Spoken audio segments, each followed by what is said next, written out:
Welcome back, innovators. I know it's been quite some time since we make a video, but I think it's about time we actually get right into it.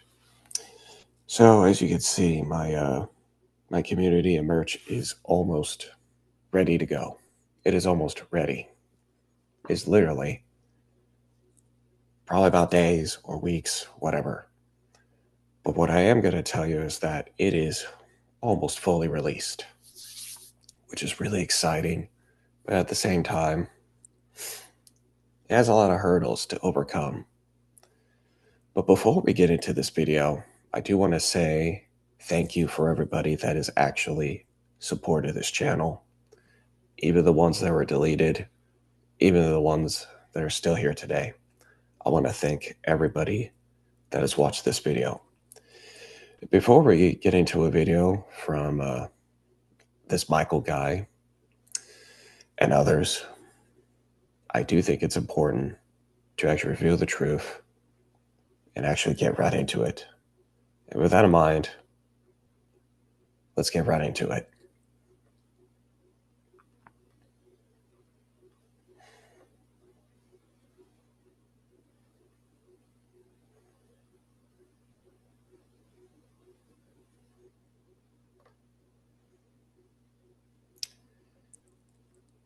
Okay, that is interesting. Let me get my screen on real quickly.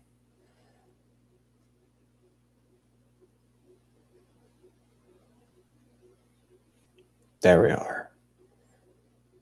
All right, we're in. All right, let's get right into it. I've been seeing lots of stories lately about the gig economy that is quickly falling apart, guys. And I'm talking about Uber drivers, DoorDash drivers, Instacart, things like that, because this has been a way for people to kind of just jump in and start making some money right after losing a job. And it's been very convenient. But the problem is now it is getting very oversaturated, and there's a whole host of issues coming along with this. So I want to really dive into this issue. And today I am in Washington Oaks State Park, and my wife Lizzie is walking along with me here. Hi, everyone. Yes, this is in northern Florida too, by the way. This is not in Miami. Now, for a while, these gig jobs worked out pretty good, especially when it was still new. You know, you could jump in there and make an extra $400 or $500 a week, no problem. If you have a car, you get out there, you have flexibility. That's a huge benefit of it. And especially during the pandemic, a lot of people took advantage of this because there were sign-on bonuses and different things that you could do, you know, a way to make extra money when everybody else was being laid off and people were losing jobs, and not all the non-essential work was essentially gone overnight. And I saw this story of this guy who started driving full-time after losing a traditional job, okay? He was working around 40 hours a week, and he was earning between $2,000 to $3,000 a week before expenses, okay? So actually, when he started driving for Uber, it served as a full-time replacement for his previous income, which was a nice thing. But the problem is, once these platforms became oversaturated, his earnings started declining pretty rapidly over time. And that's kind of like the biggest issue with working these gig jobs right now. You know, the bonuses and the promotions that they had to sign on during the pandemic completely dried up, right? The driver supply increased exponentially with everybody who's been losing jobs, right? And everybody who needs to make extra money. Inflation is kicking everyone's butt. People need to do this just to be able to stay afloat right now. Now you have a lot of people sitting around just kind of waiting for profitable rides to come up. And if they're not profitable, they just skip them. So it's bad for everybody. Why. These guys are sitting around with more unpaid time. They don't want to, you know, go do a delivery or a drive for just $5. Can't blame them. It costs money to operate the car. You know, I wonder why that is the case. I mean, there used to be a time where everybody actually works at a corporation and they love their job, but now that 2026 is around, uncertainty is at an all-time high. People are looking to make extra cash. And like you said, it is indeed temporary, but we really need to reveal the truth. The 9 to 5 is not for everybody. And I think it's about time we form our own path and move forward. And at the same time, it's bad for the customer because they get worse customer experience, right? You have to sit around and wait longer for somebody to actually come and take the job. So this whole thing is falling apart pretty quickly. And this has gotten so oversaturated so fast that what this has boiled down to now is this guy now has to work 60 hours a week to make what he used to make working the 40 hours a week driving for No Uber, guys. So way. you have to drive and wait and spend 50% more time than you used to just to be able to earn the same amount of money. That's how quickly this is deteriorating. So this is no longer a replacement for a full-time income unless you want to be working twice the amount of hours to make that money. You probably got to put 80 hours in a week now to make the money that's really worth it. You know, who's got time for that? Who's going to be doing that? Beautiful. Love this view. By the way, I've never been here before. This was my wife's idea to come here and shoot this video here, and it's pretty cool. Although I have to say, man, quick side note, I didn't know this. There's microclimates in Florida. I just got hit by this by accident today. We came over from Palm Coast. It was close to 80 degrees over there, and it's like 64, and there's a ton of fog, just like when I'm in the Bay Area, and I'm wearing the tank top, and I just wasn't prepared for that.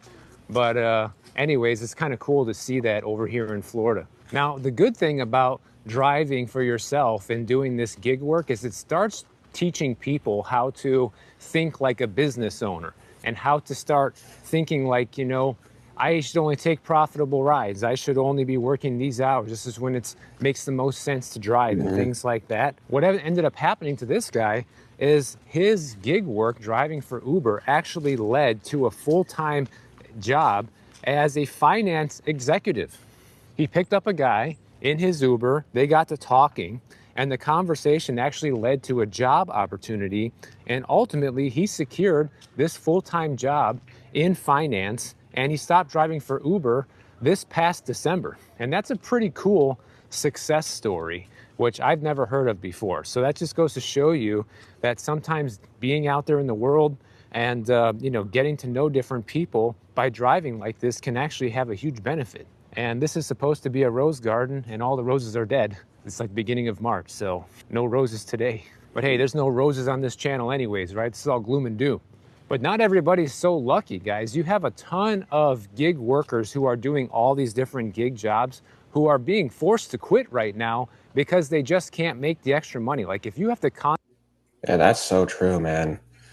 Especially in this type of gig economy and everything else in general, it is insane how everything decides to be so expensive.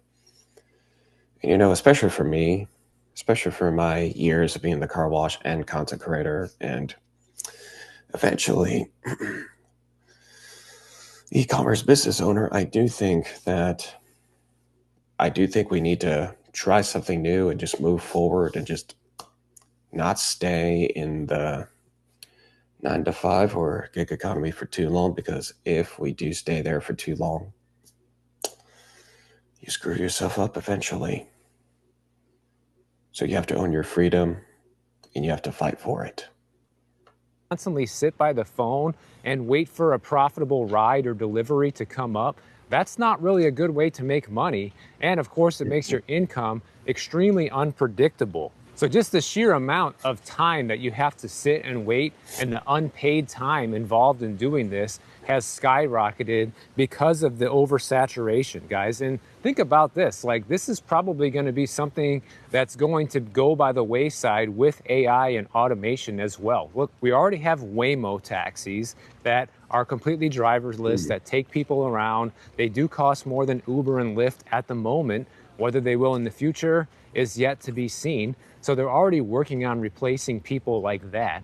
And then these little delivery robots that will deliver food and stuff to you. Wow. And I don't know if you've ever seen these things, but those already exist. And you don't have to tip them either. So that's becoming another way for those guys to automate this delivery, and you don't have to worry about tipping somebody, and you're not dealing with drivers being late or irresponsible or declining your order because it's not profitable for them.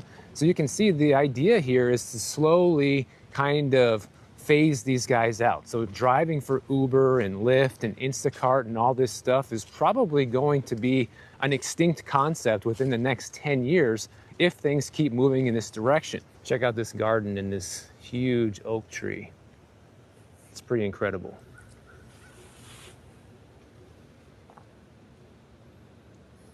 My kind of place, walking through nature. So this has led to a situation where turnover in the gig economy is increasing, guys. You have the retention rates for these companies going down, and a lot of people, they kind of jump in and then they jump out once they realize they're not able to make the money that they thought they could. At the same time, you still have a bunch of new people pouring in to this type of work after losing a job in hopes to bring in some temporary extra income. This is something I've even advised people to do on the channel because it is a very quick way to make money. But it looks like because so many people are doing it now, it's just not going to be the case for very much longer. And it looks like the best days are already behind us with that. Also, there's been some security risks that have been coming up when it comes to gig work that I've noticed, and I mentioned in the last video when I kind of talked about this a little bit, which is that you have more and more people who are already signed up for these platforms that are essentially renting and selling their accounts to other people who are not actually authorized to do this. And this is a big security risk, especially if you're jumping in a car with a stranger. It's already risky taking a Lyft ride or an Uber ride with somebody you don't even know. But then if it's somebody who actually has not been vetted by these companies who had... Yeah, that is actually a very big concern, and it raises a lot of good questions. Is the driver vetted? Is anybody vetted for actually making this kind of move? I mean, if you're going to be a successful person, you got to question yourself, or otherwise you are toast. Because let's be fair, the gig economy is not what anybody thinks it is. Because let's be fairly honest. There's going to be a lot of fees. There's going to be a lot of, let's just say, gas money. Let's be fair. I do order Uber Eats quite significantly often, but not as often as I used to. But I do think the truth is that the gig economy does teach you a lot of personal responsibilities. But here's what they don't talk about is benefits, healthcare, everything else. They don't do that. All they care about is this. That's the truth. That's the truth. And we got to admit it, or otherwise, what's the point of the gig economy, right? And also, what's the point of financial freedom and personal freedom as well, if we don't get into that as well? But there'll be more talked about in this Zoom call as well. Hasn't gone through the background check and all of that, you could be riding around with a serial killer and not even know it. And I've noticed this myself the last couple of times, actually more than a year now, when I've been ordering, delivery from these apps when it comes to food delivery. Almost every single time it shows the person's name and the type of car they're driving, and probably 90% of the time somebody else shows up in a different car, not the same person that they told me it was going to be. It's very shady stuff. And here's why. It turns out 45% of gig workers surveyed said they had rented or sold access to a gig account. That's almost half of them breaking the rules and regulations with these companies. 25% rented out their account, 20% sold an account, and 45% said they had never done either. Insane. And you don't even know how many are just not admitting to it and are lying, right? So why do the people do this? Well, some people say they do it because the people who want these jobs, they do not have long enough driving history to get access to it. They fail background checks. That's a huge, big red flag right there. And they're facing wait lists in certain markets. That's back to the oversaturation problem. There's so many people trying to do this now that you just have to wait. Like, there's not as much availability. I wonder how many people actually fail their background checks before they get into the Uber stuff. etc., and pretty much jobs in general. I wonder how many of them actually get hired in general. Videos like this, and you're actually interested in videos like this one that just happened recently, do me a favor, like and share and comment down below and subscribe to this channel right here and right now. With that in mind, I'll see you in the next video, innovator.